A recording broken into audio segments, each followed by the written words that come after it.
I enjoy making the sounds for these things. Maybe it's a bit of a macabre career choice, but there's always a new way to make somebody die. That sounds horrible, but it's true.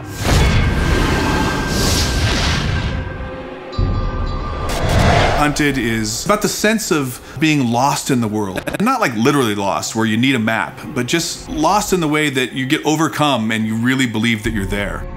The goal for me is to try and get the player to be excited about what's around the corner. You know, what's happening next? What can I find? What's gonna make the hairs on the back of my neck tingle? You know, we talk about that a lot with the music. The vibe of the score is powerful. I mean, if you look at the main characters of the game, even the female, she's pretty, you know, with it, pretty brutish looking, very strong, powerful. So I wanted to convey that in the music. So there's a lot of choir, a lot of brass, and a lot of percussion. And as far as modern elements go, I've created a decent amount of sounds for the score to help convey an uneasiness in the world and in the levels that they traverse through in the game. I'm never gonna say no to that. I mean, there's a lot of weaponry, a lot of spell casting, and a lot of hyper crazy kind of sound, but in general, the overall approach is very ambient and kind of creepy, maybe a little bit horror in places.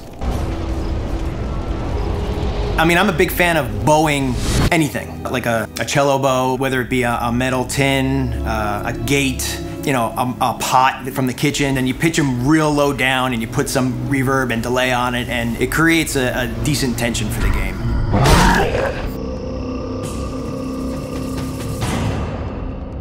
Every sound in the game is designed. There's nothing like a stock library sound in this game. So every single sound, even like the small impacts of the wood breaking as a body falls into it, it's, you know, a multi-layered sound of like crunchy stuff up top, and then this stuff up here.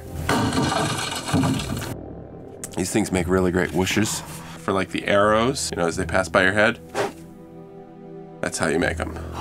Cutting it close there. Ooh, a good death rattle. I'll take chocolate syrup and tomato paste and corn syrup, and I'll mix it all together and just like stick a mic in there and just, you know, make some really cool beefy sounds. And then when that stuff like splatters and you hear it after you kill, it's really satisfying. You want to imagine the blood splattering on the ground. You know? If you're into that sort of thing. I don't think about that. I never think about that.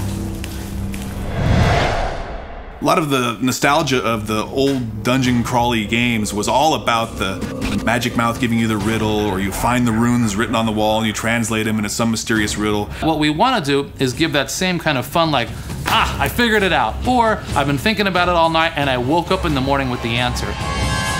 We wanted the puzzles of our game to blend into the mythology and blend into the environments and be true to where they are. You know, you may break through a wall and find out there's a huge other area behind it that you didn't know existed, and those are all over our world.